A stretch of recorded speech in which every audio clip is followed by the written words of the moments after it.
Bonjour. Bonjour Benjamin, Bonjour Marc-Antoine. comment vas-tu cette semaine? Ça va très bien. Excellent, excellent. Oui, fait que dans le fond, bienvenue à ce nouvel épisode de Parle-moi donc de. Et cette semaine, ben, dans le fond, ça fait un peu suite, si on veut, à l'épisode précédent, je pense. Ben, en tout cas, j'ai pensé à cet épisode-là pendant ou après l'enregistrement de l'épisode précédent, où on parlait bon, des Frères Lumière, puis on parlait des origines du cinéma, puis tout ça. Puis, j'avais envie, en fait, de parler des origines du cinéma d'animation et de l'animation en général. C'est ça, en fait, j'ai revu Blanche-Neige et les Sept Nains il n'y a pas longtemps, qui est évidemment, bon, au final, loin d'être le premier film Non, c'est ça. d'animation de l'histoire. Mais justement, j'avais envie de parler de Blanche-Neige, puis je me suis dit que parce que bon, je trouve ça quand même fascinant comme film, mais en préparant, en réfléchissant à ce dont j'allais parler, je me suis dit que ben, tant qu'à ça, on pourrait partir des origines pour vraiment parler du chemin qui s'est fait bon, jusqu'à Blanche-Neige. Le but, c'est pas de placer Blanche-Neige comme l'espèce de, La, de- la barre de d'avoir départ, genre.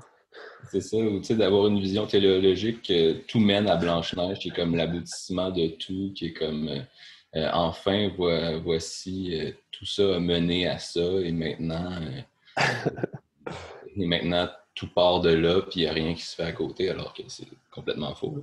Mais bon, c'est quand même le premier film d'animation de Walt Disney, le premier long métrage, pardon, parce que ça va être la nuance importante, là, parce qu'en animation, ça a été long avant qu'on fasse du long métrage, ou qu'on en fasse beaucoup. Donc, voilà. Puis justement, la dernière fois, tu parlais là, de conversation, ou si tu parlais de ta cousine, puis des Frères Lumière, tout ça. Puis cet épisode-là vient aussi du fait que souvent les gens ne réalisent pas, il y a encore beaucoup d'enfants aujourd'hui qui regardent Blanche-Neige et les Sept Nains, qui découvrent ce film-là.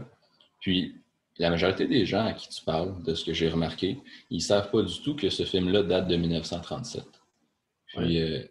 Puis tu parles avec quelqu'un, puis là, tu dis, ah ouais, Blanche-Neige comme 1937, puis la réaction de la personne, c'est tout le temps, ah non, mais ça devait pas être celui-là que je regardais, tu sais, Mais c'est vrai que ça qui m'a marqué, c'est que, tu sais, entre le début de l'animation puis aujourd'hui, ça a quasiment pas évolué, là. Ça a évolué un petit peu, mais comme si la technique reste la même, puis c'est vraiment fou, là, tu sais. C'est ça que ça me fait capoter, là. C'est ça, ben là, c'est sûr, il y a le Aster avec les images de synthèse puis l'animation 3D, il y a comme. Non, c'est ça, mais mettons le dessin animé, C'est mettons, autre si tu chose, là, regardes, mais c'est ça, si tu restes vraiment dans le dessin, ouais, ouais. si tu regardes, mettons, Miyazaki, là, ça ressemble quand même à ce qui se faisait dans les 30, là. Mais exact, c'est exactement le même principe, là. C'est fou, là, tu sais. Puis, ouais, ouais. Puis tu regardes des films, je sais pas moi, c'est quoi le dernier? Bah, mettons l'avant-dernier film Astérix, là, fait en dessin à la main, c'était l'avant-dernier, c'est Astérix et les Indiens, en 94. Puis tu regardes ce film-là, puis c'est bien moins, il y avait moins de budget, là, vu que c'était un film européen euh, que, mettons, Disney, mais c'est ça, c'est bien moins bien fait que Blanche-Neige, qui a été fait 60 ans plus tôt. Ouais, non, c'est ça. Mm. Mais c'est ça, tu sais, comme je disais, les réactions, j'avais un ami, ben là, ça remonte au secondaire, mais tu sais, OK, ben, c'était pas Blanche-Neige, mais on parlait de Fantasia, qui est 1940. Puis là, il m'avait répondu, ah ben, je pense pas que, tu sais, ah oui, on avait vu ça en musique. Puis là, quand j'ai dit, ah ouais, c'est malade, là, 1940, tout, il avait répondu, ah ben, je pense pas qu'il nous ait montré un vieux truc de même, là. Mais Ouais. oui, mais c'est ça. Fait que voilà. Mais pour justement faire l'histoire un petit peu de l'animation avant d'en venir à Blanche-Neige, au final, l'animation, ben, on peut dire que c'est arrivé avant le cinéma. Tu as parlé la semaine passée bon, de la décomposition du mouvement, puis bon, le stop motion en tant que tel, c'est de l'animation. On peut même dire que ben, le cinéma, c'est de l'animation dans le sens où c'est plusieurs images mises une à une. La différence, c'est que c'est des images réelles qui sont captées. C'est ça. Puis, dans le fond, mais très rapidement, on essaie de faire bouger des images qui ne sont pas des images captées, qui sont soit des dessins ou d'autres éléments. Puis, même avant tout ce qui ressemble plus au cinéma qu'on connaît, il y avait tout plein d'accessoires comme le zootrope, là, qui est c'est comme une roue là, que tu fais tourner, puis là, tu regardes dans une forme, disons, puis là, tu vois, c'est un dessin qui est un mouvement décomposé, c'est plusieurs dessins qui là, tu le fais tourner, puis là, c'est par exemple quelqu'un qui fait une roulade ou c'est n'importe quoi, là, un cheval qui court, pour donner un exemple comme ça. Mais c'est ça. Mais là, évidemment, c'est tout le temps les mêmes dessins, c'est comme juste une boucle. Tu avais plein de trucs. Là. Moi, je sais que j'avais, je pense que je les ai encore, là, mais dans un magazine, ils donnaient comme des petites... c'est comme juste des petites fiches comme ça, avec plusieurs images. Tu les fais juste défiler comme ça, une à une, mais rapidement. Tu as une illusion de mouvement. Dans Animorph, là. Oui. Ouais. Ouais, c'était à chaque page, c'est ça? Ouais. Ouais, c'est ça. C'est ça, les livres Animorph qu'on lisait au primaire. Il y avait dans le bas, bon, c'était des histoires d'humains qui se transformaient en animaux, là, puis en animal. Puis dans le bas, à droite, tu avais comme le dessin t'avais comme le personnage principal là, de ce livre-là qui était en humain. Puis là, de page en page, ça évoluait vers la transformation en animal. Là, tu pouvais faire défiler ça pour t'amuser à voir l'animation. Ouais. Mais c'est ça, c'est exactement ça le principe. Donc, au final, avant même l'arrivée des Frères Lumière ou du cinématographe, tout ça, tu as aussi, bon, t'as ces trucs-là, évidemment, qui sont plus des objets d'amusement, puis tout ça. Mais tu as Émile Renault qui invente le théâtre optique, qui permet en fait de projeter ces trucs-là. Donc, par un jeu de lumière, tout ça, là, il va organiser des projections vraiment, là, mais c'est sûr que c'est pas la même technologie qu'on connaît, mais ça rappelle presque plus le théâtre d'ombre ou des trucs comme ça. Là.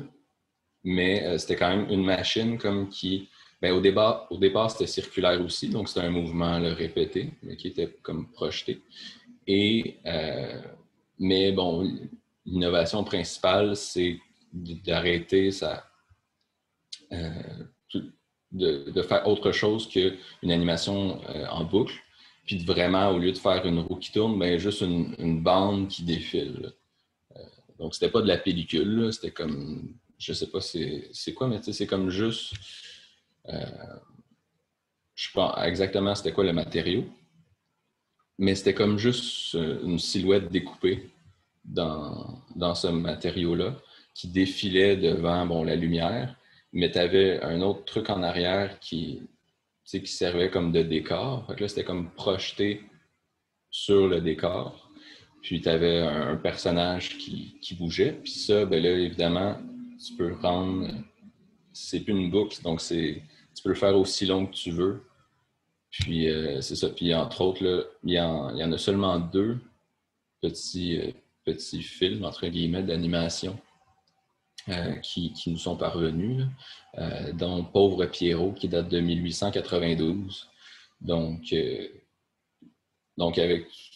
évidemment, lui, c'était comme, je ne sais pas si c'est des plaquettes de verre ou de la porcelaine ou genre du papier, là, mais quelque chose dans ce genre-là, du carton. Puis c'était en couleur. Là. Puis il présentait ça, puis il y avait un décor. C'est comme tous des éléments qui ça va prendre du temps avant de retrouver dans le cinéma d'animation, ironiquement. Là. Mais c'est parce que c'est tout fait de façon plus artisanale, si on veut. Puis, c'est le genre de truc que c'est pas quelque chose comme la pellicule que tu peux faire des copies ou des trucs comme ça. C'était vraiment comme une construction là, manuelle comme ça. Et donc, c'est ça. Donc, lui, il était tout seul à projeter ça au musée Grévin à Paris. De 1892 à 1900, il y en a plusieurs comme ça. Puis les gens vont venir voir ça. Puis c'est assez fascinant. Là. Puis c'est vraiment comme une petite histoire racontée là, d'un personnage. Puis il y en a un autre là, que ça se déroule à la plage, sur le bord d'une cabine. Là, puis ça dure un petit peu moins longtemps, là, je pense. Mais c'est ça. Donc, déjà, on a comme de l'animation, mais fait de façon assez artisanale, mais très innovante. Puis avec plein d'éléments, justement, qu'on ne retrouvera pas avant longtemps. Ça se trouve sur YouTube, hein? Ça. Ben, je l'ai regardé sur YouTube, là, fait que oui, ça se trouve sur YouTube.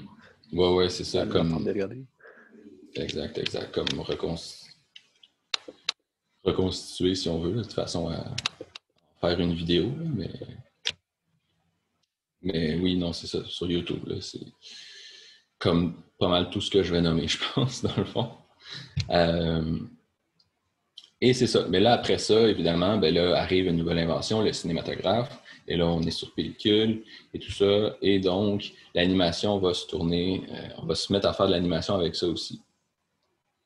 Mais, donc, ce qu'on fait, c'est qu'on va filmer tout simplement. On va faire des dessins, puis on va les filmer. En fait, il y a deux tendances, si on veut. Là. Il y a soit qu'on filme les dessins, soit qu'on dessine directement sur la pellicule. Puis c'est surtout la question de filmer les dessins comme un à un, là, une image à la fois, qui va perdurer, qui va être utilisée en fait jusqu'à aujourd'hui. C'est ça. Donc il y a si j'avais assisté à un film, là, il y a Fantasmagorie d'Émile Cole, qui est de 1908. C'est pas le premier. Il y en a eu quelques-uns avant, mais celui-là, c'est le premier qui a vraiment une vraie histoire, si on veut. Donc, voilà, c'est vraiment... en fait, c'est même pas du dessin sur papier ou quoi que ce soit. Ça, c'est sur un tableau. Donc, dessiné avec une craie sur un tableau noir avec une craie blanche. Et donc, mais c'est du dessin très simple. C'est des... Je sais pas si tu l'as regardé, là, mais c'est comme des bonhommes allumettes ou un peu plus élaborés, là, mais certains qui sont vraiment bonhommes allumettes, là, si on veut. Mais c'est ça, mais c'est une petite histoire. Là, je pense, c'est un personnage là, qui s'assoit au théâtre, puis là, il y a une dame qui s'assoit en face de lui, puis elle a un grand chapeau avec plein de plumes. Donc là, il y a les plumes d'en face, puis ça le dérange. Fait que là, il se met à lui arracher ses plumes, une à une, de son chapeau. Puis après ça, ça part vers autre chose. Là. Ça s'appelle Fantasmagorie. Là. Ça déconne. Là. Mais en tout cas, c'est ça l'histoire, là, si on veut, la première histoire dans le vrai cinéma d'animation. Puis, bon, évidemment, c'est en noir et blanc parce que la pellicule filmait en noir et blanc à l'époque. Et c'est ça. Bon, c'est évidemment de l'animation assez basique. Là. C'est relativement saccadé parce que, bon, c'est assez compliqué de dessiner chaque image. Ça fait... à l'époque, c'était 16 images secondes, les pellicules, je pense. Ouais, je sais pas. Il me semble que c'était avec c'est quand ils ont rajouté le son sur la pellicule que c'est passé à 24. Là. Il me semble. Mais en tout cas, peu importe, là, faire tous ces dessins-là un à un pour animer, c'est assez ardu, puis ça prend du temps, tout ça. Donc, c'est ça, l'animation, au début, est assez saccadée. Puis aussi, on connaît moins, on est moins familier avec la technique aussi. Là. Je veux dire, à l'époque, l'illusion était sûrement pas faite, puis je veux dire, c'est encore bien fait aujourd'hui, mais ça, c'est beaucoup moins que ce qu'on a pu faire par après.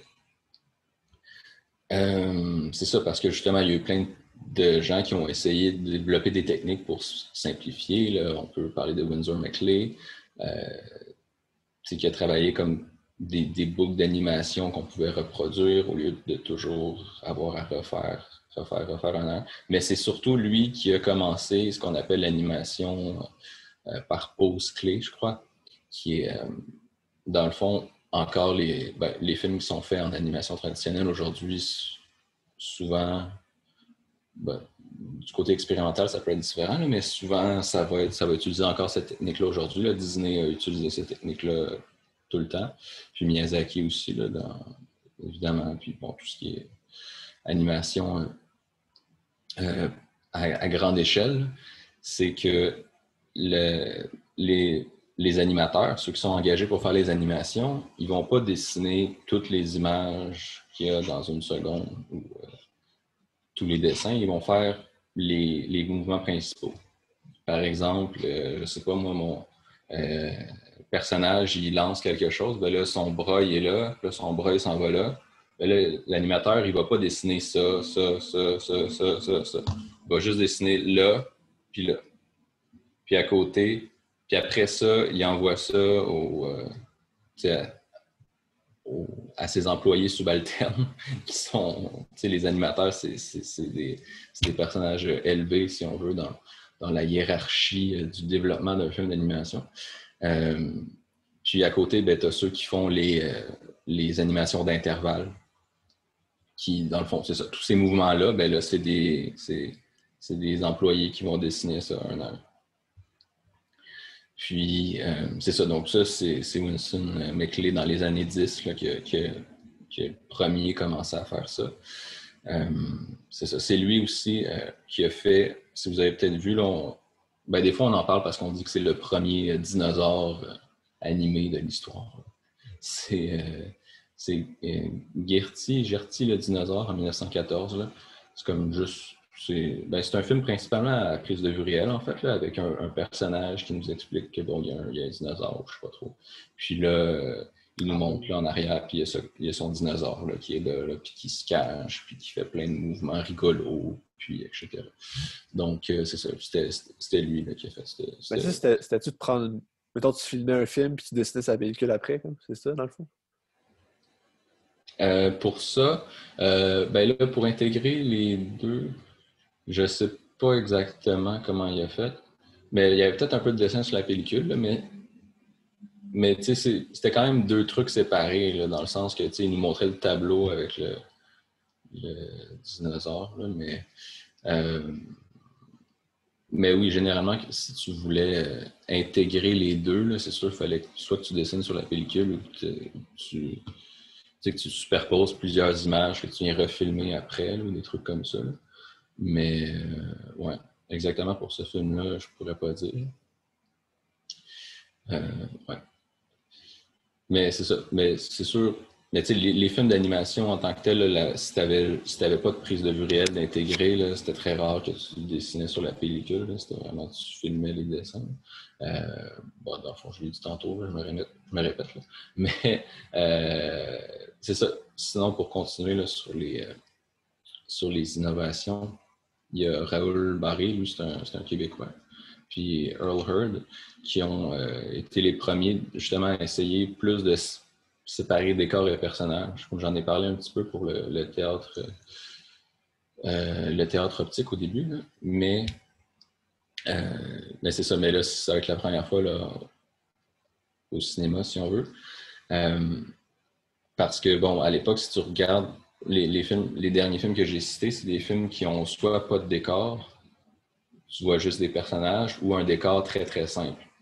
Parce que redessiner le décor, encore une fois, 16 fois par seconde, c'est énorme. Puis en plus, si tu fais un décor trop élaboré, non seulement c'est vraiment long à faire, mais en plus, tu as le risque de ne pas être tout à fait précis, puis que l'image va trembler un peu. Ça va bouger, ça peut donner... Tu as beaucoup de films qui servent de ça comme d'effet artistique, là, quand le décor il tremble, là, quand tu regardes des films de l'ONF des années 70 ou des trucs comme ça. Là.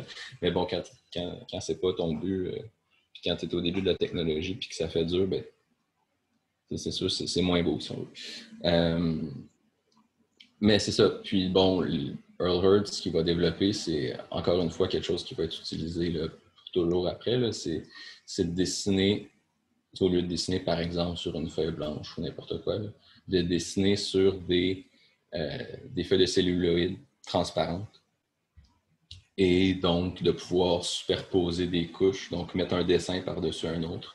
Donc là, tu peux avoir ton décor de placer. Puis là, lui, il reste tout le temps. Puis là, tu fais juste changer l'animation du personnage que tu poses par-dessus ton décor.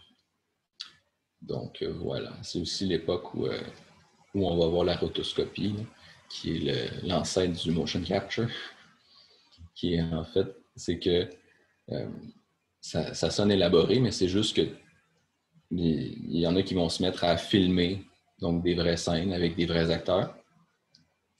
Et par la suite, ben, faire développer ça, puis dessiner par-dessus les acteurs, comme pour Oui, oui, oui. se servir de l'image, dans le fond, qui a été filmée pour représenter après ça les personnages de fiction, donc pour avoir donc des mouvements plus réalistes, puis tout ça.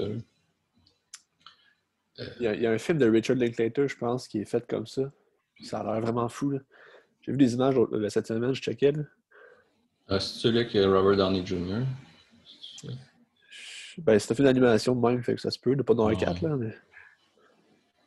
Richard Linklater.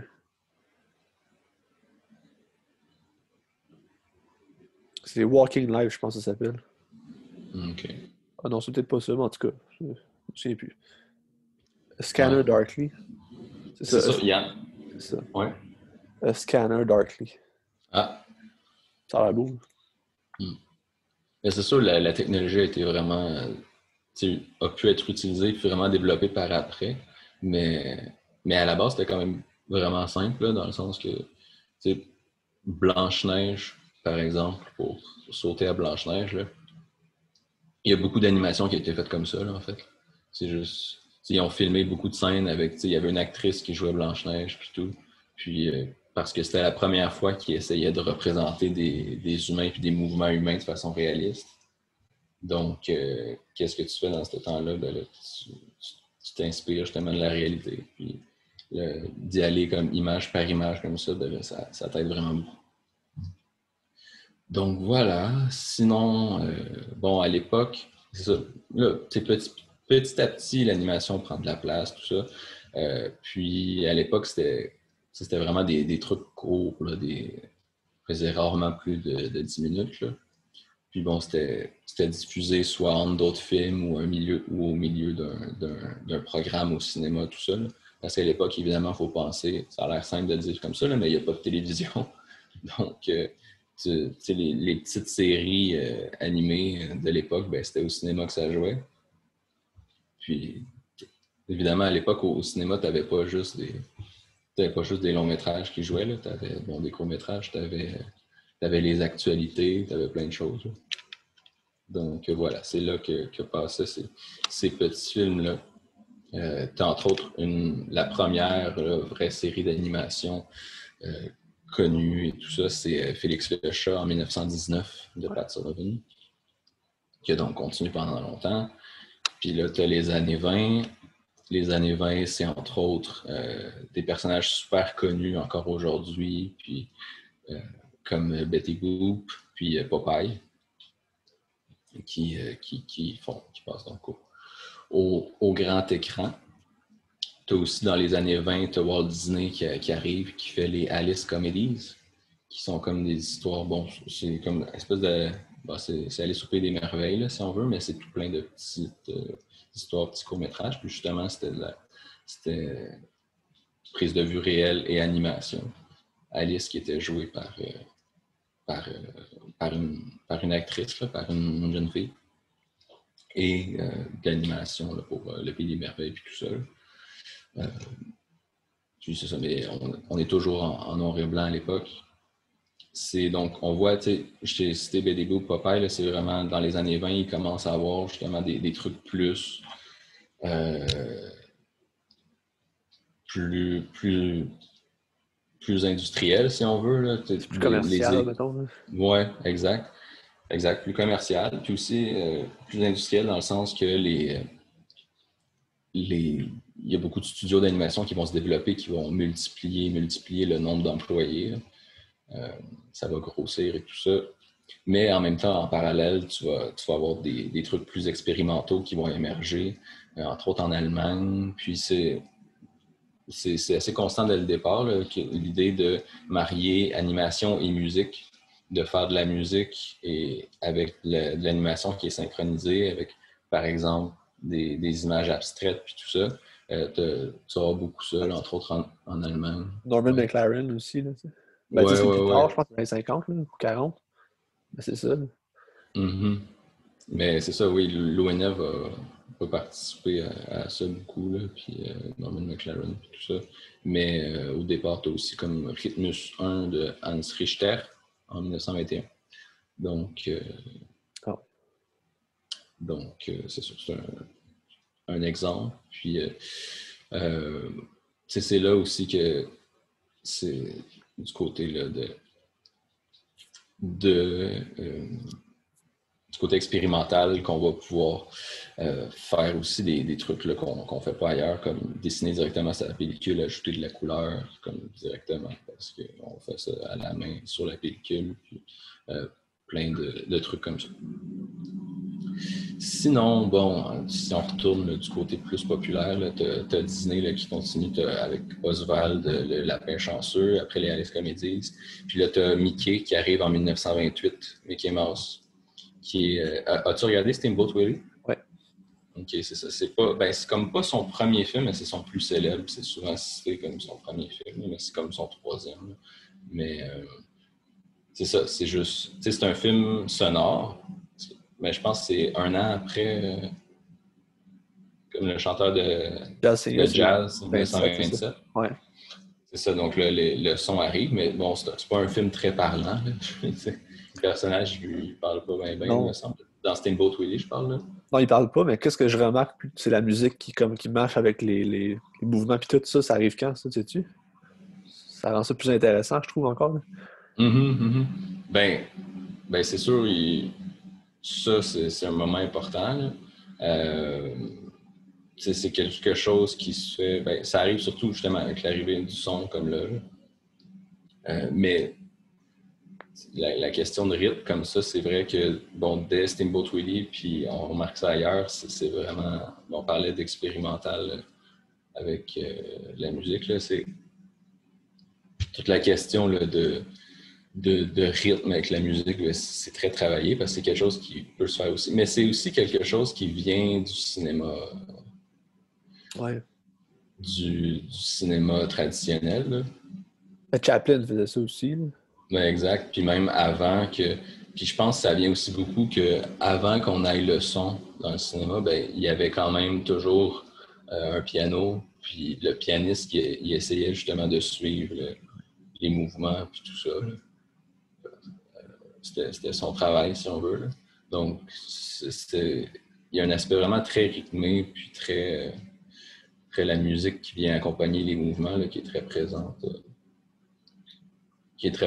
Là, à ce moment-là dans l'animation, puis on le voit dans Steamboat Willie.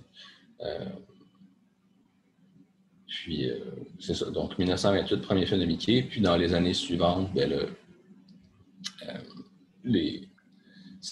la série des Mickey va continuer. Puis, au final, un truc spécial, c'est que je suis sûr qu'il y a plein de dessins. En tout cas, je sais pas pour les jeunes qui naissent aujourd'hui, je sais pas si c'est vraiment différent, mais je sais que pour nous, il y a plein de films d'animation, de courts-métrages, des trucs faits dans les années 30 que, dans le fond, on a vu quand on était petit, puis on n'avait aucune idée que ça datait des années 30. Là. Comme justement des épisodes de Mickey ou des affaires comme ça, là, ou les Silly Symphonies que dont je vais parler un petit peu après.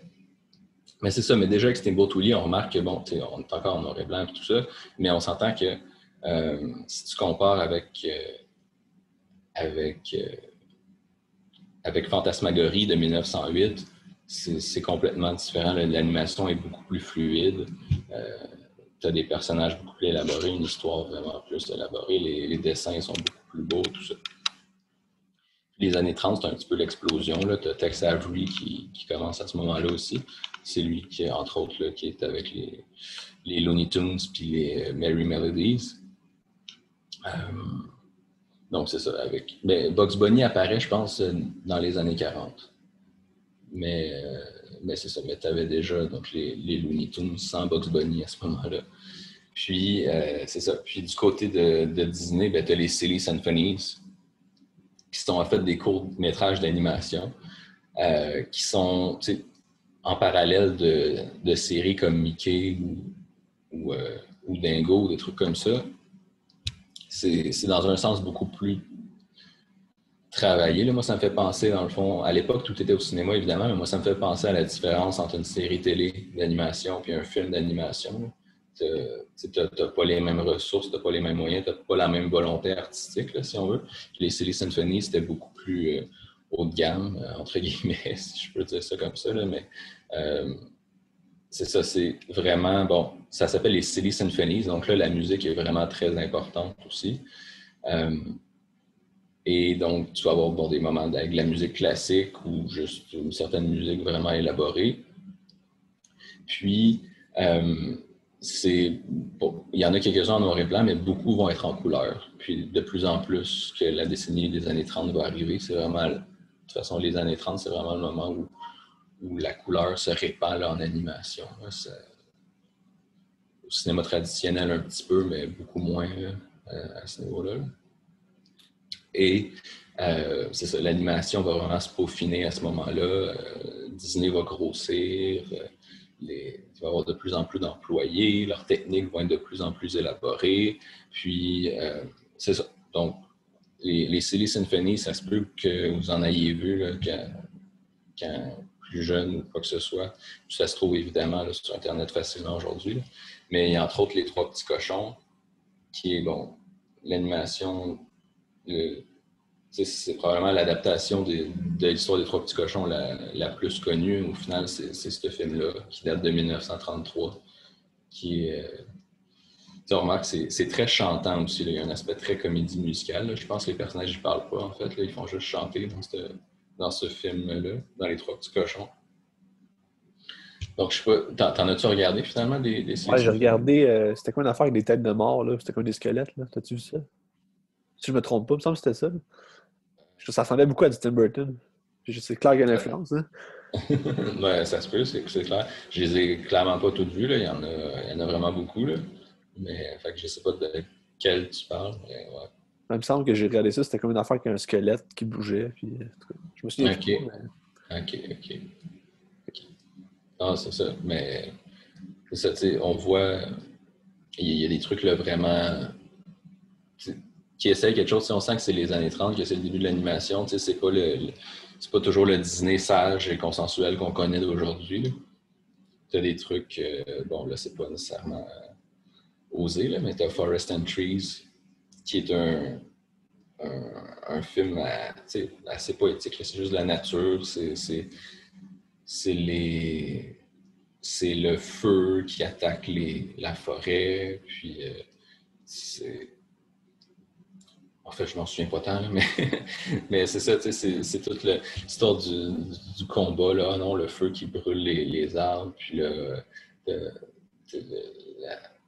le combat pour essayer de vaincre le feu, puis survivre, tout ça. Là. Bon, beaucoup de personnages comme ça qui sont soit des animaux, soit des arbres, ou des éléments comme ça. Il y a beaucoup d'adaptations de contes déjà à l'époque, ce qu'on associe. On associe beaucoup Disney à ça aujourd'hui. Là. Mais bon, j'ai parlé des Trois Petits Cochons. Tu as aussi le Petit Chaperon Rouge. C'est la cigale, non, c'est pas... C'est la cigale, la fourmi, c'est ça? Je pense qu'ils l'ont fait, la cigale et la fourmi, oui. Mais aussi le lièvre et la tortue de La Fontaine et d'Ésope. Mais ouais, c'est ça. Puis le lièvre et la tortue, c'est drôle parce que j'avais un livre, ben, je pense que je l'ai encore là, chez mes parents. J'avais un petit livre de contes là, de Disney, juste une petite histoire là, en quelques pages avec des images et tout. Puis j'avais le lièvre et la tortue, puis je l'ai lu je sais pas combien de fois, puis c'était genre mon histoire préférée. Puis j'ai appris comme... Ben, j'étais encore un enfant, mais quand même quelques années plus tard, j'ai emprunté au club vidéo, puis je me suis rendu compte que mais mon livre, dans le fond, c'est une adaptation de ce film-là. Puis, puis j'ai appris bien des années plus tard que ce film-là, ben, il datait de 1935. C'est-tu le film que c'est comme plein de petites histoires qui sont regroupées ensemble? Puis que ça donne quelque chose au total? Là, il me semble que j'ai ça chez nous, là. Je sais pas. Je sais pas de quoi tu parles, mais je sais pas. Mais je sais que j'avais... Mais je sais que j'avais une cassette chez nous avec comme plusieurs courts-métrages, puis je regardais tout le temps celui de La Lièvre et la Tortue. Sauf, fait que je sais pas si... Mais je pense qu'il y en avait plusieurs là, de ça. Là, c'était juste comme des compilations de Silly Symphonies, mettons, des trucs comme ça. Puis j'avais... C'est ça, dans le fond, j'en avais un que j'ai vraiment regardé beaucoup parce que j'aimais beaucoup l'histoire du lièvre et la tortue dans mon livre. Puis là, mes parents m'avaient acheté, c'est ça, un petit recueil de courts-métrages en VHS comme ça. Puis il y en avait un que je regardais tout le temps, puis c'était le lièvre et la tortue, mais c'était pas le lièvre et la tortue, c'était comme la suite. C'est comme ils ont fait un autre film, je n'ai même pas noté le nom, là, mais sorti en 1936, là, un an après le lièvre et la tortue. Puis c'était les deux personnages, mais qui font un combat de boxe. Puis là, je l'ai revu comme, c'est ça, cette semaine. Puis je m'en souvenais, ça faisait tellement longtemps que je ne l'avais pas vu, puis c'était fascinant. Puis, évidemment, quand je regardais ça, je n'avais aucune idée que ça datait de 1936. Là. Et non, c'est assez drôle. C'est vraiment violent, là, par contre, là, celui-là, là, le combat de boxe. Là. Le lièvre là, qui assomme la tortue de façon... En tout cas, c'est vraiment très violent. mais c'est ça. Mais tu sais, quand tu regardes les Silly Symphonies, j'imagine que tu as remarqué, par exemple, comparé à des trucs plus vieux, que tu vois vraiment l'évolution qui a eu lieu là, dans le monde de l'animation. L'animation qui est vraiment fluide, le dessin qui est très travaillé, il y a des belles couleurs, il y a des décors, il y a tout ça. Il y a, justement, les mouvements sont vraiment, bon, je l'ai déjà dit, là, mais vraiment fluides. C'est pas du tout saccadé comme on pouvait voir 20 ans plus tôt, ou moins que ça. Puis voilà, c'est vraiment aussi, c'est comme je disais, c'est une certaine industrialisation de Disney qui multiplie son nombre d'employés, tout ça. Puis voilà. Mais tout ça, ce sont des courts-métrages. Et il n'y a pas vraiment de longs métrages d'animation. Il y en a eu deux, en fait, principalement, à l'époque dont je te parlais. Là, avant ça, en 1917, il y a eu El Apostol.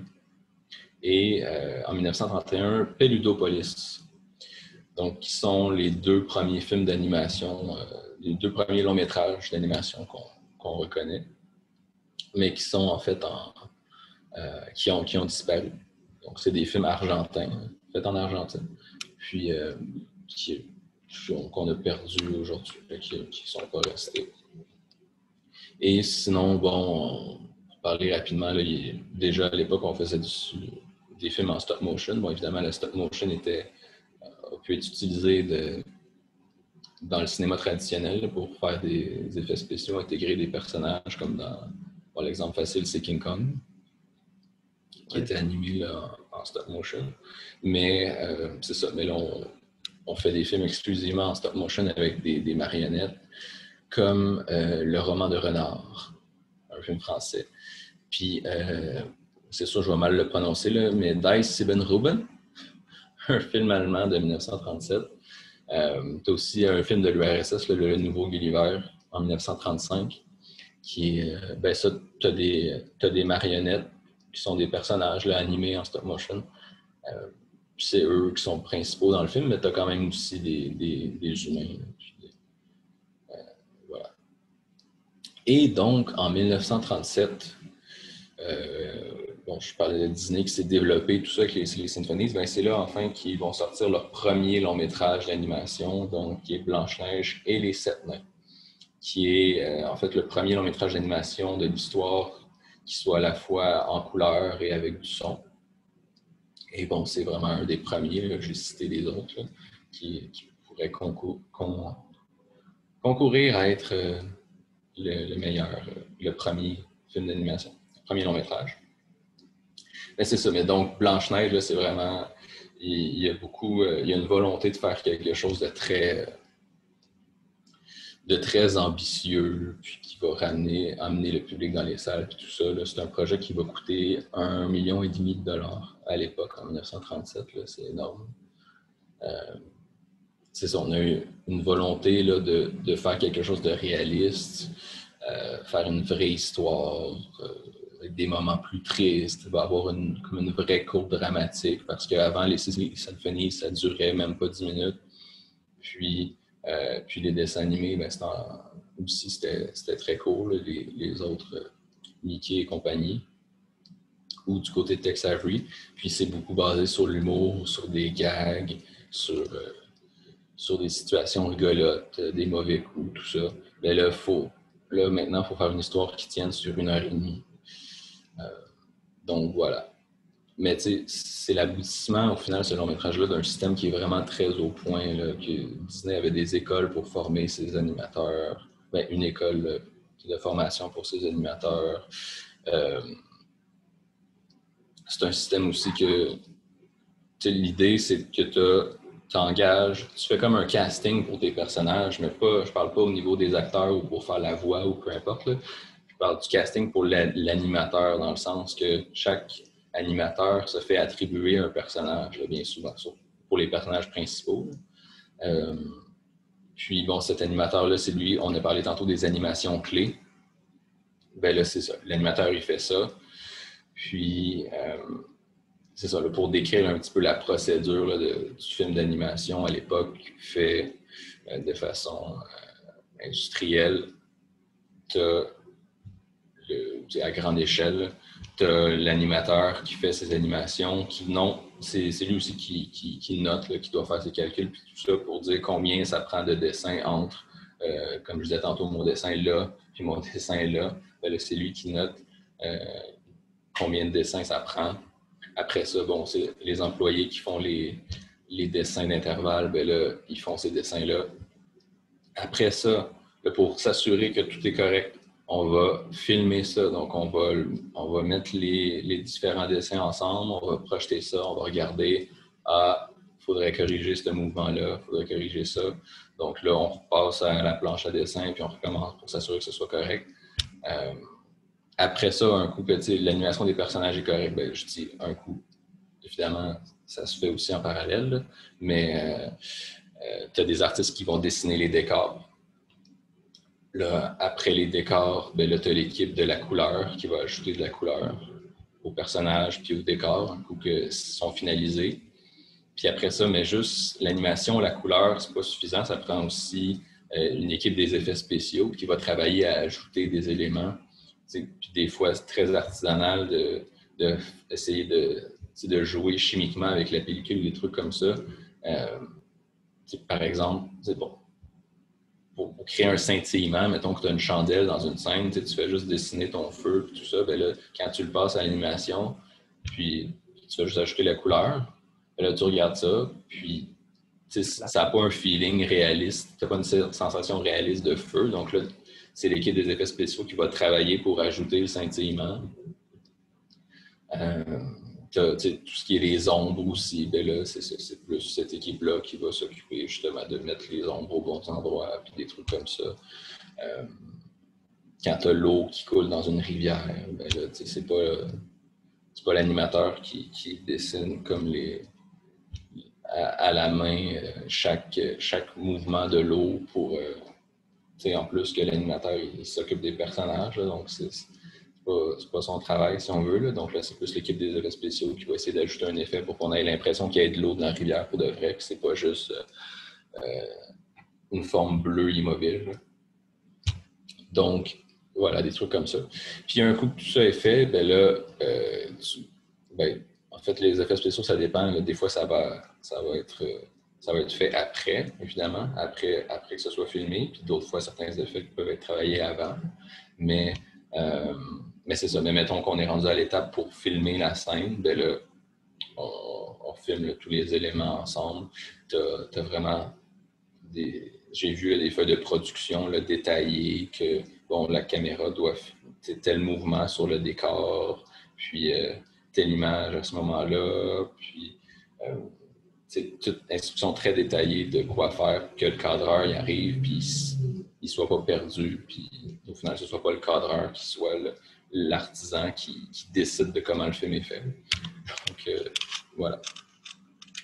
Un autre truc là, qui est utilisé par Disney à l'époque, c'était c'est typiquement Disney.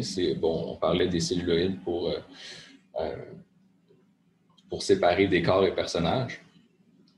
Mais là, sur Blanche-Neige, ce qu'ils font, c'est qu'ils utilisent la caméra multiplane qu'on appelle, là, ou multiplan, là, qui est dans le fond une immense construction là, qui faisait genre 4 mètres de haut. Là, qui était genre la caméra, disons que c'est placé perpendiculaire au sol comme ça. Tu as la caméra au-dessus. Et là, tu as plusieurs couches qui sont des plaques de verre là, ou un matériau transparent là, du genre. Puis, donc là, tu peux multiplier les couches, en fait, de décors ou de personnages. Donc, ça donne des effets de profondeur. Évidemment, tu peux jouer sur l'écart entre les différentes couches, puis des trucs comme ça. Puis, ça permet, ça donne des effets de profondeur. Il y a des utilisations très subtiles, par exemple, quand tu fais un travelling avant vers ton personnage. Donc là, par exemple, tu approches la caméra, sauf que là, tu t'approches du personnage, sauf que le décor en tant que tel, il est le même. L'effet que ça donne quand tu es zoomé, par exemple, ou tu t'es approché d'un personnage en gros plan, là, si tu as le décor qui est fait exactement de la même façon qu'il était sur le plan d'avant, ben, ça donne un effet bizarre et pas réaliste, en fait. Là. Donc, si tu veux travailler ça, ben là, justement, avec la caméra multiplane, ça te permet de travailler ça en éloignant ou en rapprochant le décor. C'est ça, ça permet d'avoir plusieurs niveaux de décor. Bon, le meilleur exemple, c'est dans Bambi, là, que tu as énormément de couches d'arbres qui se succèdent, là, puis tu vois comme la caméra multiplane. Tu peux même mettre une couche de décor avant les personnages, puis jouer avec ça. Donc, voilà, c'est un outil qui était très utilisé à l'époque par Disney, puis je voulais en parler. Mais tu sais-tu combien de temps ça a pris faire Blanche-Neige? Je ne sais pas c'est quand ils ont commencé la production. Ça doit être long. Là. Ben oui, c'est sûr, ça a pris une couple d'années.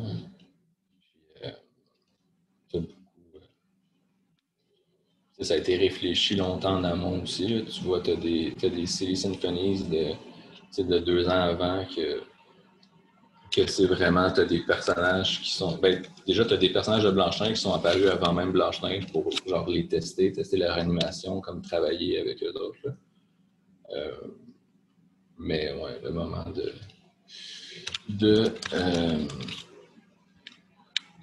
du début de production, je sais pas si je peux le trouver rapidement, là,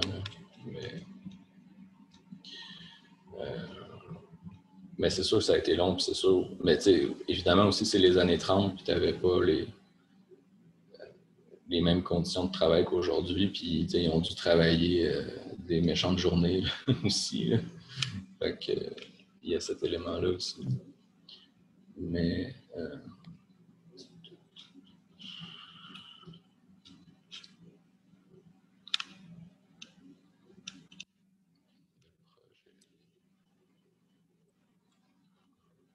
1934, là, ça aurait pris 3 ans, je pense. Ouais.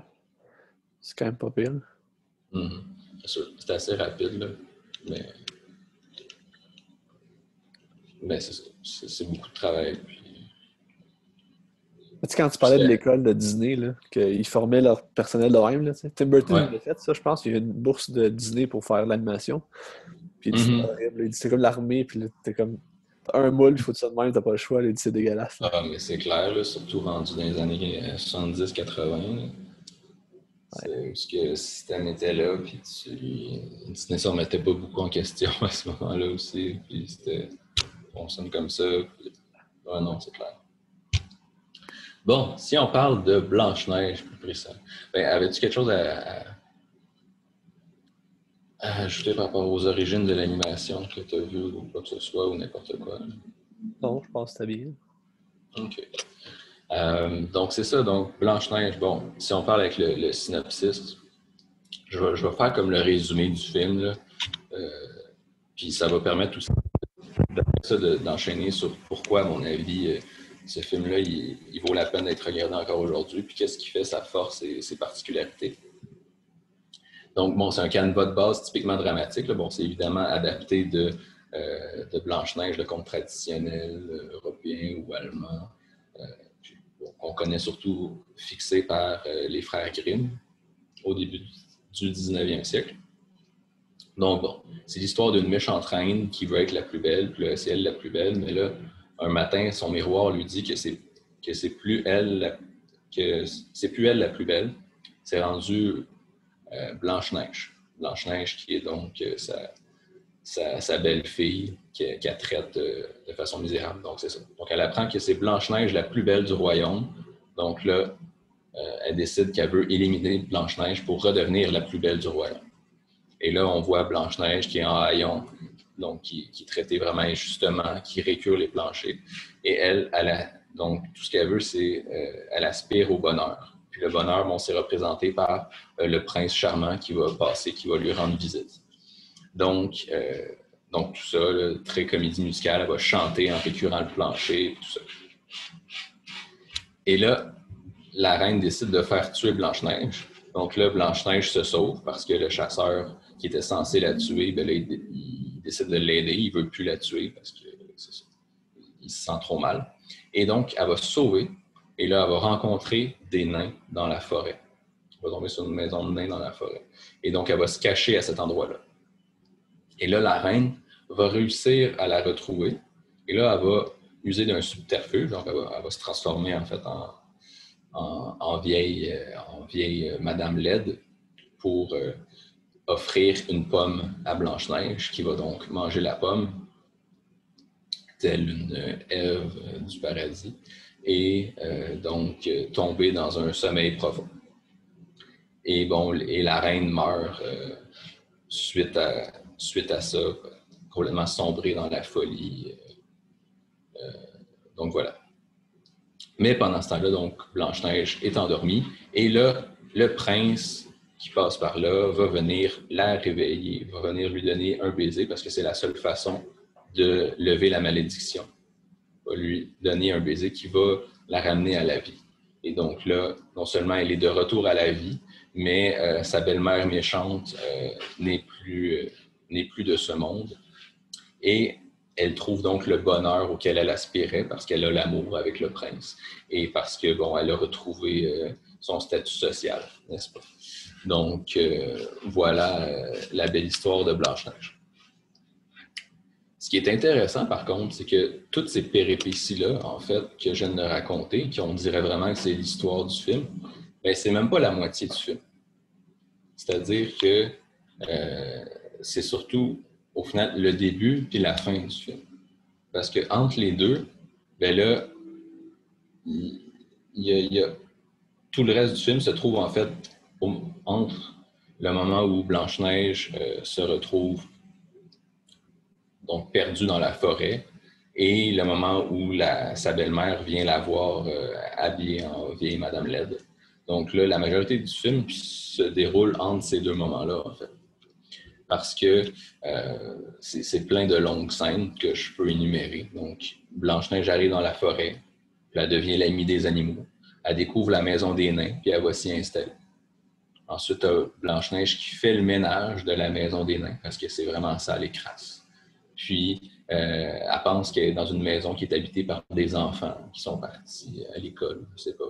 Puis là, elle décide de leur procurer un environnement plus propre, puis bon, elle n'a rien à faire quand elle fait le ménage. Puis tout ça en chantant, puis en compagnie des animaux. Ensuite, on voit les nains qui sont en train de travailler à la mine, puis là, qui travaillent en chantant, puis qui reviennent de la mine en chantant aussi. La chanson célèbre. Puis que je ne chanterai pas, à moins que tu veuilles la chanter. Non. D'accord. Bon, puis là, après ça, bon, les nains retournent chez eux, mais là, ils se rendent compte qu'il y a quelqu'un chez eux. Donc là, ils ont peur. Puis, ils vont s'approcher. C'est ça. Puis, cette scène-là dure vraiment longtemps, en fait, de juste les nains qui ont peur d'être chez eux, qui s'approchent lentement de la chambre en haut où Blanche-Neige s'est endormie sur leur lit. Puis là, c'est ça, il y a tout plein de... il y a quasiment, c'est quasiment un moment de suspense, même si pour nous, c'est con parce qu'on sait très bien c'est qui est en haut, puis on sait qu'elle n'est pas dangereuse. Mais pour les nains, là, c'est vraiment c'est le moment d'angoisse ultime là, d'aller découvrir qui c'est qui est en haut. Et bon, ensuite, bon, tout le monde fait connaissance, tout le monde devient ami, tout le monde va se coucher. La scène où ils vont se coucher, c'est très long. Tu vois tout le monde qui s'installe, qui ronfle, qui s'endorme un à un, qui ne peut pas dormir à cause de tel élément ou tel élément. Puis bon, tout ça. Ensuite, bon, tu vois les nains puis Blanche-Neige qui font la fête. Là, c'est avec toutes sortes d'instruments traditionnels, puis tout le monde danse, tout le monde est heureux. Cette scène-là aussi, elle dure quand même longtemps. Puis après ça, bon, les nains qui décident de retourner travailler, puis de laisser Blanche-Neige seule à la maison, donc qui s'en vont en chantant, puis tout ça. Donc, toutes ces scènes-là, j'en ai peut-être oublié, là, mais il me semble que c'est pas mal ça, mais il y a toutes ces scènes-là qui constituent la majorité du film, en fait, là, qui sont des scènes où il ne se passe pas grand-chose, ou c'est pas vraiment relié à toute l'histoire principale dont j'ai parlé avant. Il y en a même, ouais, c'est ça, j'en ai vu deux là, qui avaient été supprimés, mais que l'animation a été faite. Là, justement, quand je disais qu'ils faisaient des tests d'animation là, avant pour juste les personnages et tout, ben, t'en as qui se sont rendus à cette étape-là, puis que finalement, ils ont coupé la scène. Comme c'est ça, là, les nains qui fabriquent un lit. Donc, là, probablement, ça montre comment ils travaillent. Puis, tu as une scène où ils mangent la soupe parce que, bon, Blanche-Neige, elle a préparé de la bonne soupe, mais on ne les voit jamais la manger. Mais il y avait une scène coupée où c'est qu'ils mangeaient la soupe. Donc, c'est ça. Donc, au final, c'est ça qui est un petit peu la particularité de ce film-là, si on veut, surtout si on le compare avec des films qui sont beaucoup plus rythmés ou bourrés de péripéties, comme on voit plus tard. Je veux dire, mettons, pensons à un Disney, un Disney de 92, je crois, Aladdin, où est-ce que là, c'est très rythmé, puis tu n'as pas de scènes comme ça qui viennent juste comme des longues scènes qui font juste établir une atmosphère. Tu as des scènes de comédie musicale, des chansons qui durent 2 minutes et demie, mais c'est tout. Là. On passe, les péripéties s'enchaînent. Puis mais dans Blanche-Neige, on n'est pas du tout là-dedans. Là. Les péripéties ne s'enchaînent pas à un rythme effréné. Il se passe assez peu de choses. Puis on est dans des longues scènes d'atmosphère qui viennent établir des personnages. Puis faire rire aussi le public, c'est ça aussi le but, là, parce que justement, pourquoi toutes ces scènes-là? Il y a plusieurs raisons. C'est déjà allonger le récit, parce que bon, on sait un conte, ça fait quelques pages à peine généralement, là. Puis Blanche-Neige, c'est pas... Mettons, tu lis la version des Frères Grimm, c'est pas très long. Donc là, on allonge le récit avec toutes sortes d'éléments comme ça avec les nains. Mais c'est aussi l'influence de ce qui se faisait avant, des Silly Symphonies, puis de ce qu'on faisait en animation en général, que c'était beaucoup justement, on parlait de situations comiques, puis de gags, puis de différents éléments. Ben, c'est ça, ben, c'est beaucoup ça en fait, ce film-là. C'est comme, c'est une grande histoire, puis à l'intérieur de cette grande histoire-là, ben, tu as beaucoup de petits éléments, de passages rigolos, tu as beaucoup une collection de gags, en fait, là, de petits sketchs là, très drôles à l'intérieur de cette grande histoire-là. Bien, très drôle, ça dépend évidemment de notre niveau de sensibilité. Ça reste un film, ça restait destiné principalement pour les enfants, là, même s'il y avait quand même une volonté de joindre beaucoup de gens. Mais c'est ça, évidemment, c'est des gags qui ont volonté là, c'est très burlesque. Là. On peut même voir aussi une influence. Là, quand tu regardes les films de comédie en général de l'époque, bon, c'est sûr, on est en 1937, là, mettons, ben, c'est l'époque du muet est terminée, mais c'est juste un an après Modern Times de Charlie Chaplin, que quand tu regardes un film de Charlie Chaplin, ben, au final, la majorité de ce qui se passe, c'est juste des scènes rigolotes, burlesques de Charlie Chaplin qui fait du patin dans un magasin de jouets, passant proche de tomber à chaque tour qu'il fait. Là. Bon, ça, c'est dans les temps modernes. Mais c'est ça. Mais tu as beaucoup ça, en fait, dans Blanche-Neige, là, beaucoup de gags visuels appuyés par la musique, aussi, comme on parlait tantôt. Ben là, c'est très présent dans Blanche-Neige. C'est vraiment, on sent l'influence de ce qu'il faisait dans les années 30. Bon, on parlait beaucoup qu'il y avait des chansons, puis un aspect comédie musicale. Puis, c'est ça, c'est vraiment ça qui est là. Mais un autre élément aussi que je trouve intéressant, c'est que c'est un film où tu vois qu'il y avait une volonté, si on veut, d'impressionner. On est quand même encore au début de l'animation, puis au début on découvre ce qu'on peut faire avec, puis justement, on se rend compte qu'en mettant beaucoup d'employés, beaucoup de budget, beaucoup de ressources, bien là, on peut essayer de repousser un petit peu les limites de ça. Quand je parlais de scènes justement qui repoussent les limites puis qui sont là pour impressionner, j'ai mentionné un petit peu les animaux, Blanche-Neige qui rencontre des animaux, Blanche-Neige qui fait le ménage avec les animaux, mais c'est fou la quantité d'animaux qui sont dessinés à l'écran. Là. Ça a dû prendre vraiment beaucoup de ressources pour justement les animateurs qui ont travaillé à dessiner les animaux qui se retrouvent en grand nombre. Il faut penser que si tu as je sais pas moi, si tu as 20 animaux, si tu as des oiseaux, puis des écureuils, puis telle autre sorte d'oiseaux, puis des ratons laveurs, puis des chevreuils, tout en même temps qui bougent dans la scène, il faut penser que tous ces personnages-là sont tous dessinés un à un, avec toutes leurs images, leur animation un à un. Mais tu sais, juste si tu regardes en 37 aussi, je pense, du Scooby-Doo, puis comme les Flintstones, que c'est vraiment plus cheap, mais c'est pas une question de moyens. Ben, c'est pas une question de technique, là, c'est juste une question de budget, dans le fond. Là. Ben, exact, c'est ça. Parce que la technique, au final, est assez simple. Là. Je veux dire, tu dessines les images une par une, puis voilà, c'est tout. Là. Mais ça te prend énormément de ressources pour avoir 20 personnages en même temps dans la même image pendant plusieurs secondes, puis même, c'est ça, plusieurs minutes, là, si tu comptes toutes les différentes images qui se succèdent. Là. Fait que c'est ça, c'est vraiment beaucoup une question de moyens. Puis pour ce film-là, ils ont vraiment décidé de mettre les moyens. Puis c'est ça, c'est pour ça qu'il y a un aspect impressionnant, puis un aspect démesure qu'on ne retrouve pas nécessairement par après aussi. Donc c'est ça qui est assez intéressant. C'est aussi, on va expérimenter beaucoup, avec les 7 nains, on essaye de trouver des façons rigolotes de les animer. On teste des choses dans les mouvements humains, qu'est-ce qui pourrait être drôle de leur faire, les expressions du visage, tout ça. Chaque nain est animé par un animateur précis qui, justement, va développer son personnage, puis il va lui trouver des trucs drôles.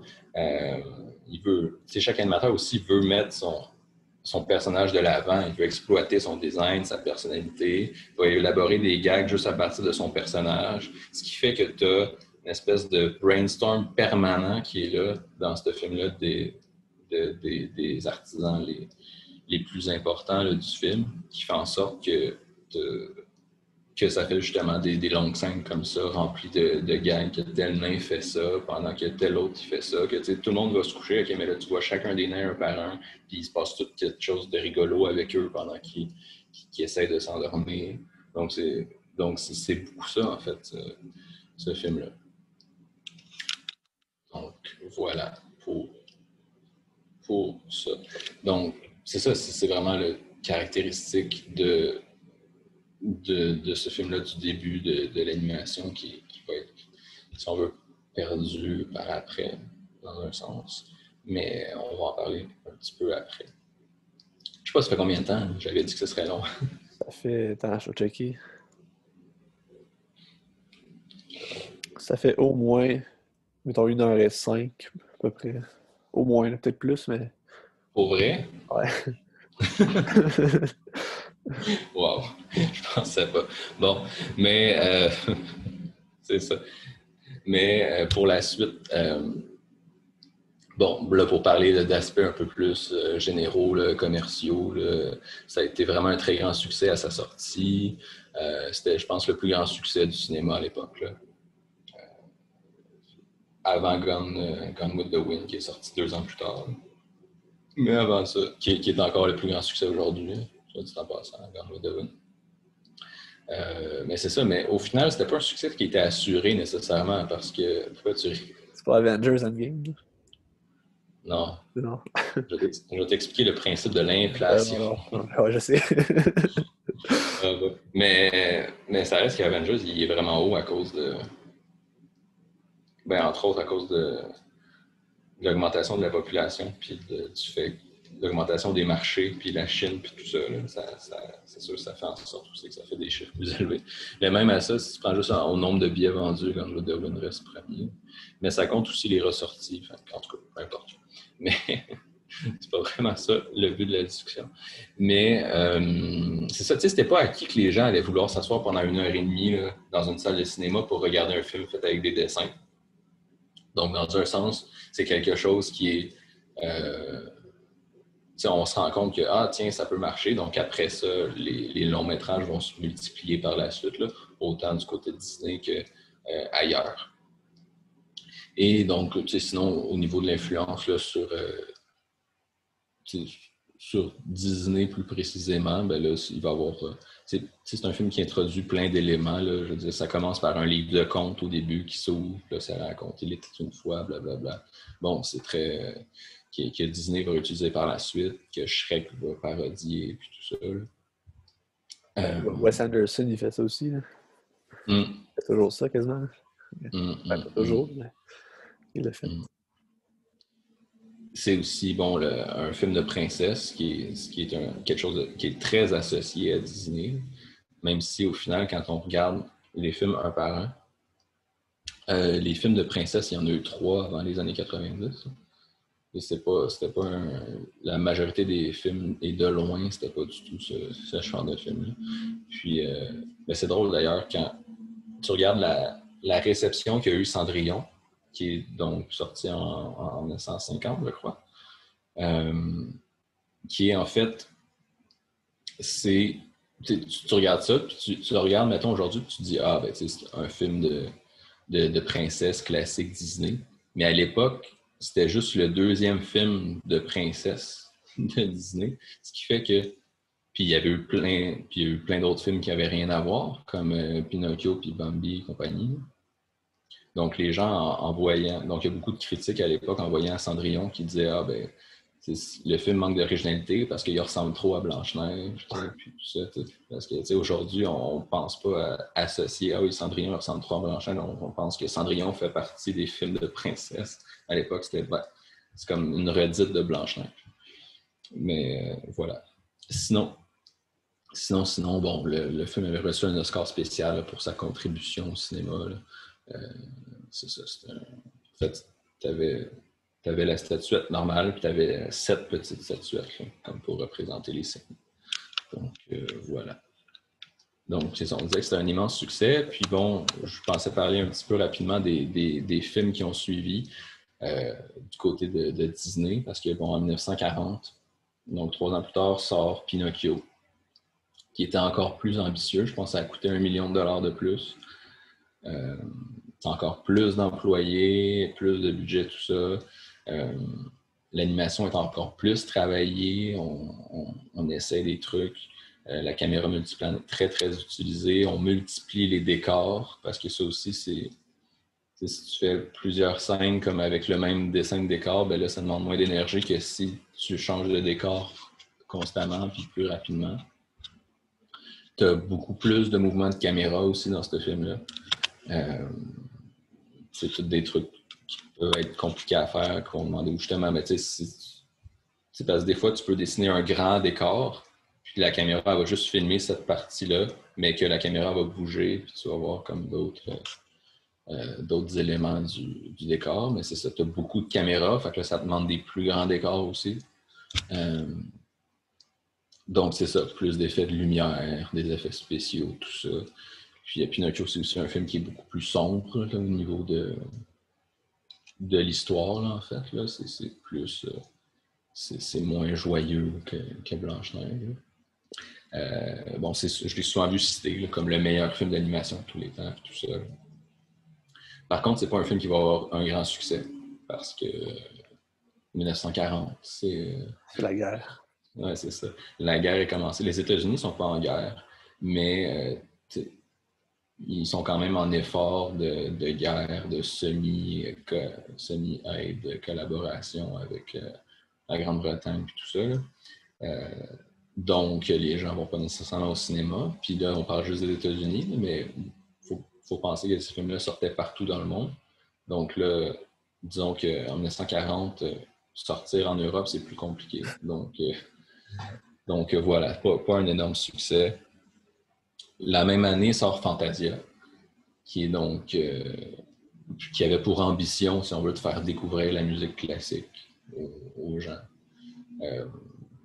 Donc, bon, je ne sais pas si tu as vu Fantasia, là, mais. C'est sûr que je l'ai vu. À l'école. Ouais, mais sûrement juste l'apprenti sorcier. Ça se peut. Le, je me souviens pas. La partie, celui avec Mickey là, qui fait. Ouais. Le magicien. Ouais. Le magicien, mais c'est ça, c'est l'apprenti sorcier que son maître, il est parti, puis le sorcier est parti, puis là, lui, il décide d'essayer les formules magiques, puis tout ça de son maître pour faire le ménage à sa place, en fait. Là. Puis, mais là, il perd complètement le contrôle. Mais c'est ça, c'est un des épisodes, si on veut, ou des petits courts-métrages qui constituent Fantasia, le long film qui dure 2h20, qui est donc une collection de petits épisodes comme ça. Là. Il y en a qui sont beaucoup plus abstraits, d'autres beaucoup plus concrets, qui racontent beaucoup plus des histoires plus concrètes, tout ça. Donc, c'est ça, c'est le principe. Il n'y a pas de parole, c'est juste la musique, c'est des grands morceaux de musique classique.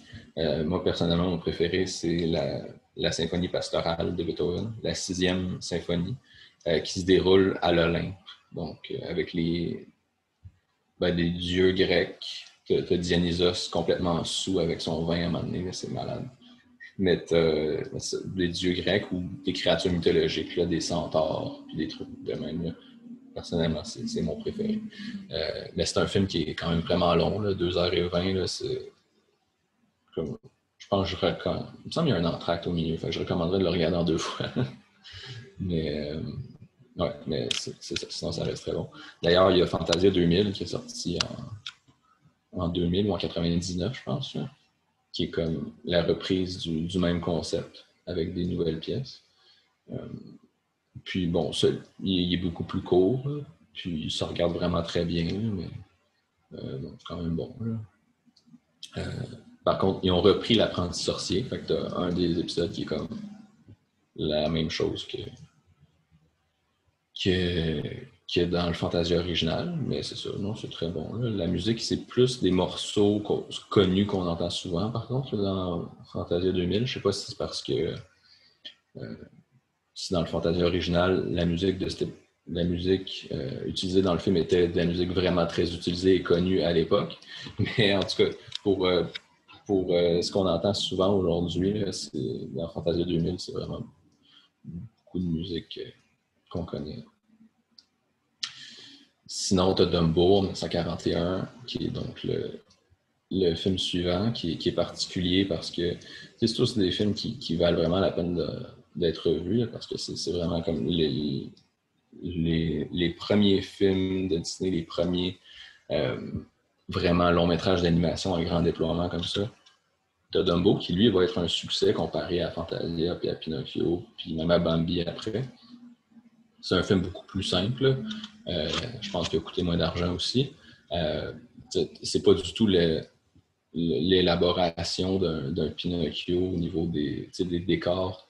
Les dessins, tout est beaucoup plus simpliste.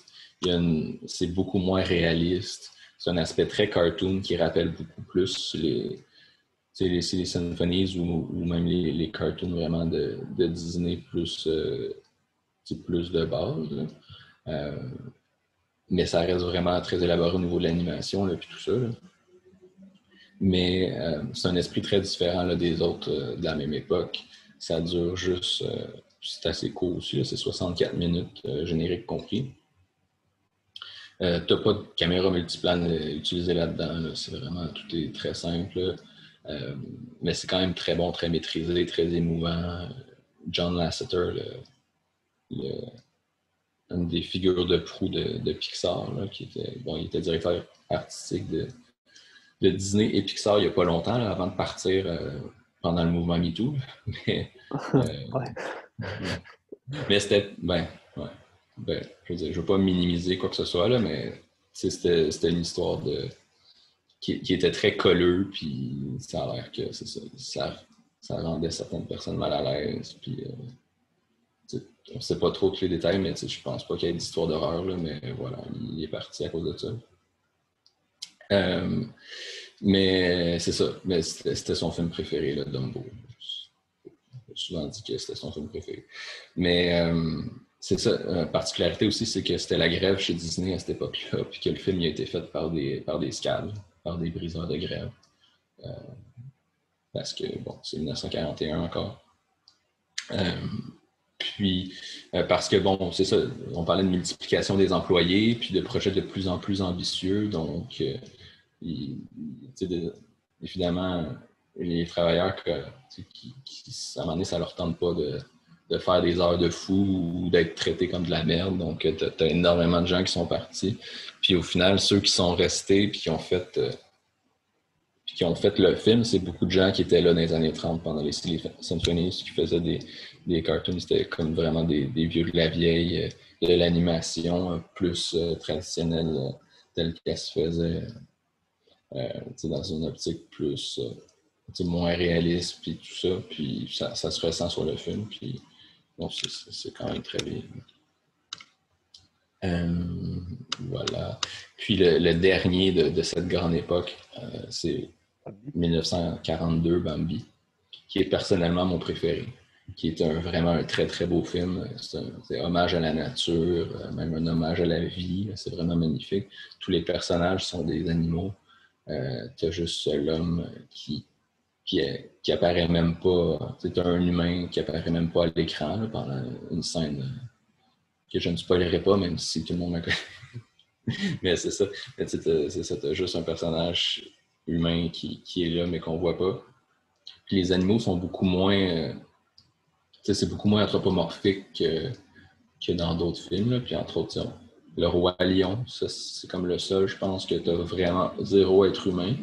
Mais pour le coup, c'est une adaptation d'Hamlet, puis les personnages se comportent quand même comme des rois, puis des personnages assez humains quand même.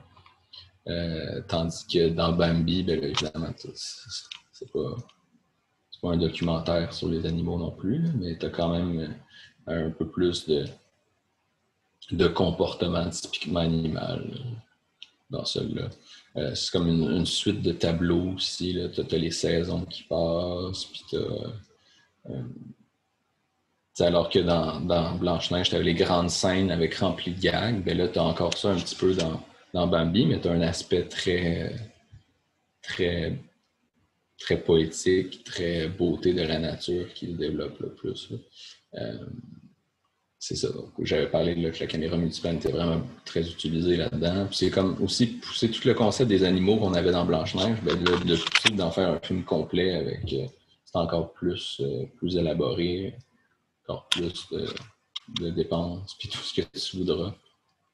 Sauf que quand le film est sorti, ben là, c'était non seulement que la guerre avait lieu, mais là, les États-Unis sont entrés en guerre juste avant la sortie du film. Donc, pas un succès, mais bon, c'est ressorti après, à la fin des années 40 ou des années 50, ou, en tout cas, peu importe, mais c'est plus à ce moment-là que ces films-là ont eu du succès au final. Ben, c'est un succès culte, pareil. On s'en rappelle aujourd'hui, puis tout le monde connaît ça. Là. Ah, mais c'est clair. Là. Après ça, c'est tous des films qui sont vraiment très connus aujourd'hui, puis qui ont eu un énorme succès par après. Là. C'est évident, mais si on parle juste de la sortie au cinéma, ben, ça a été plus difficile pour certains à ce moment-là, la première sortie. Voilà. Donc, ça conclut dans le fond l'histoire. Là, si on parlait vraiment plus de Disney, là, de leur période, leur première période. Genre l'âge d'or. C'est l'âge d'or, dans le fond, c'est ça? Ouais. Ben, il y a plusieurs conceptions de ça. Là. Mais c'est vraiment leur vrai premier âge d'or, si on veut. Il y en a qui vont étirer le premier âge d'or jusqu'à la mort de Walt Disney, jusqu'à Merlin l'Enchanteur, je pense, en 63. Mais c'est ça, mais ça reste que tant qu'à moi, les films qui sont sortis à ce moment-là, ben, c'est que ça a été vraiment des grands succès, puis c'était une époque où Disney était un petit peu. C'est surtout au niveau commercial, si on veut, là, ou populaire, où Disney était plus au sommet. Alors qu'il y a eu un déclin après la mort de Walt Disney. Mais si on parle vraiment de plus la qualité des films, tant qu'à moi, c'est vraiment ces films-là qui représentent vraiment le premier âge d'or, leur âge d'or de départ. Que chaque film était plus ambitieux que le précédent ou différent du précédent. Mettons qu'on parle de Dumbo, qui est un petit peu un cas à part, là, mais quand même, c'est ça, vraiment très bon. Puis, par la suite, ce qui est sorti par la suite, on voit qu'il y a quand même beaucoup moins d'ambition. On commence à se placer, on développe des techniques plus pour gagner du temps, pour que ça coûte moins cher. Puis on n'a plus la volonté nécessairement de repousser toutes les limites. On a juste à regarder Peter Pan, qui est sorti en 1953. C'est aussi qu'on n'a plus nécessairement les moyens de se permettre de faire tous ces trucs-là. Là. Puis bon, les années 50, c'est aussi le moment où Disney se lance dans la construction de Disneyland. Que ça accapare beaucoup de budget et d'énergie pour la direction. Mais je parlais de Peter Pan, c'est parce que le film, quand je l'ai vu, tu as beaucoup de décors, de plans larges avec des décors très fixes, là, très peu, qui m'apparaissent, que je trouve assez peu travaillés. À la fin, quand ils sont sur le bateau du capitaine Crochet, t'as pas l'impression d'être sur un bateau, t'as pas l'impression d'être sur l'eau. Il y a tellement pas de mouvement. T'as juste comme le décor est immobile, puis t'as deux personnages à la fois. T'as pas la même impression de grandiose que tu pouvais avoir dans des films précédents, si on veut. Ça, c'était aussi Merlin l'Enchanteur au Robin des Bois, qui sont des films très... ça peut être des bons films, évidemment, si l'histoire te touche ou si tu t'intéresses à tout ça, ou Merlin l'Enchanteur, je trouve que c'est très bon justement parce que c'est plus intimiste, c'est une petite histoire avec peu de personnages, puis c'est pas des grandes situations, tout ça. Puis je trouve que c'est très bon, mais tu n'as clairement pas la même ambition que ce que tu avais dans les années 30-40.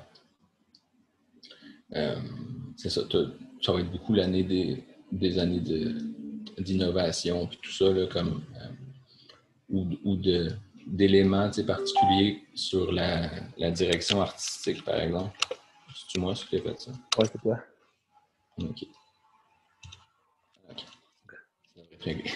Mais c'est ça, tu as beaucoup d'éléments au niveau de la direction artistique. Je pense au décor dans Londres, dans les 101 Dalmatiens. C'est des dessins là, super beaux avec des couleurs particulières. Tu as une ambiance urbaine vraiment particulière, là, sûrement inspirée d'un artiste quelconque. Là, que j'ai pas fait trop de recherches sur les 101 Dalmatiens, mais c'est super intéressant visuellement.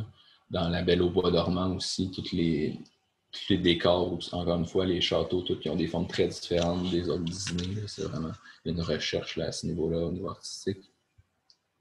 C'est aussi quand je parlais d'innovation, dans les 101 Dalmatiens, ils vont commencer à utiliser de la zérographie, de la photocopie, en fait, là, pour faire moins de dessins. Puis entre autres, parce que dans les 101 Dalmatiens, t'as 101 Dalmatiens déjà, mais c'est que c'est aussi des Dalmatiens, c'est des chiens avec des taches noires.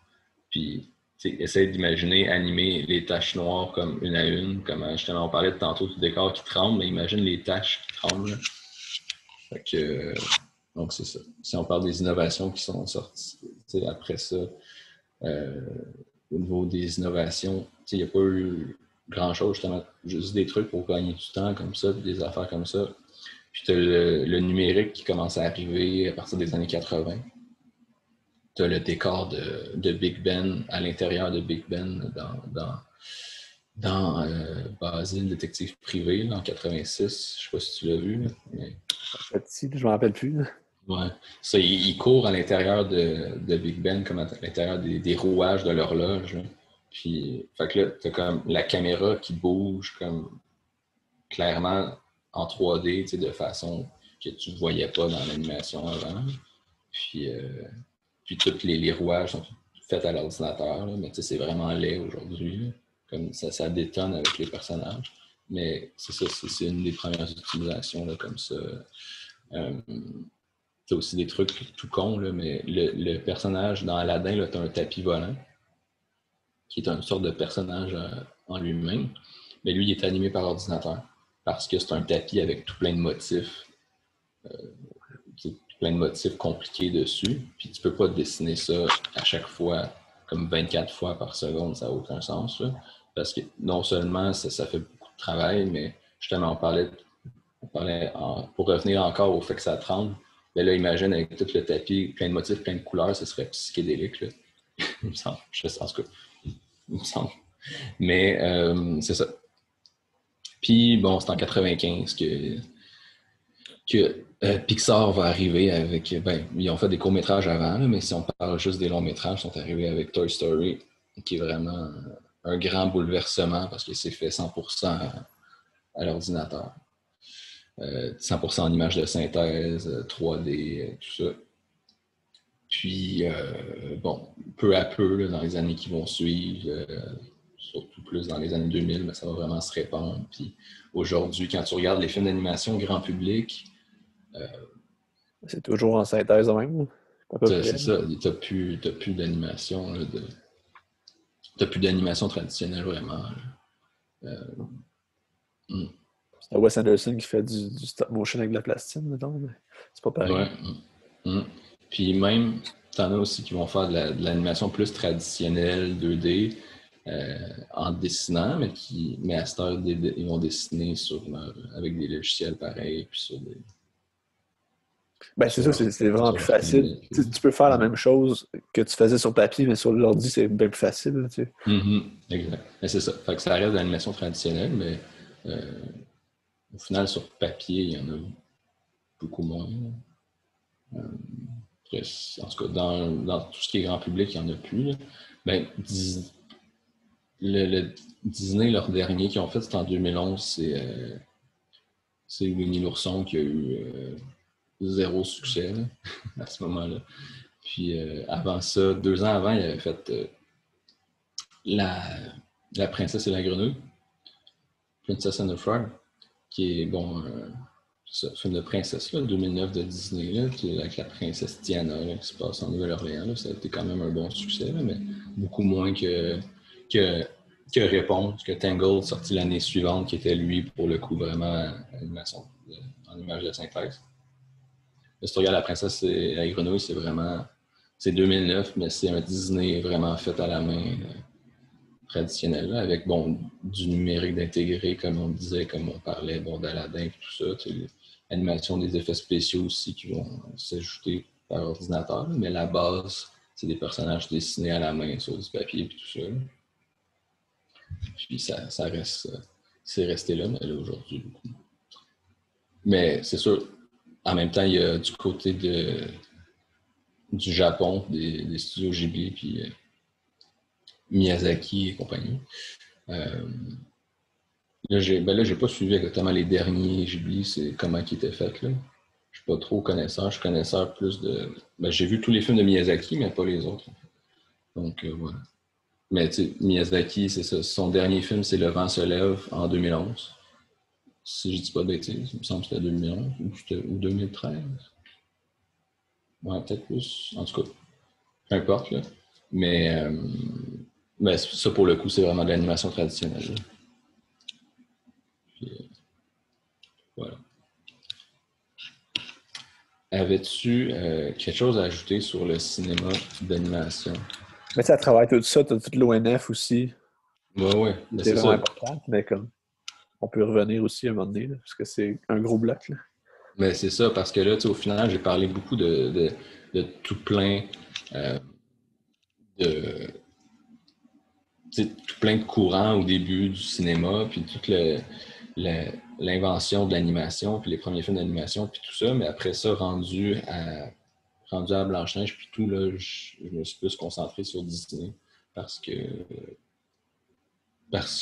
c'est ça, parce qu'au final, je voulais parler de Blanche-Neige. Puis après ça, ben là, j'ai continué de parler de Disney parce que c'est un sujet que je connais quand même, là, qui m'intéresse depuis une couple d'années, mais au final, j'ai pas vraiment.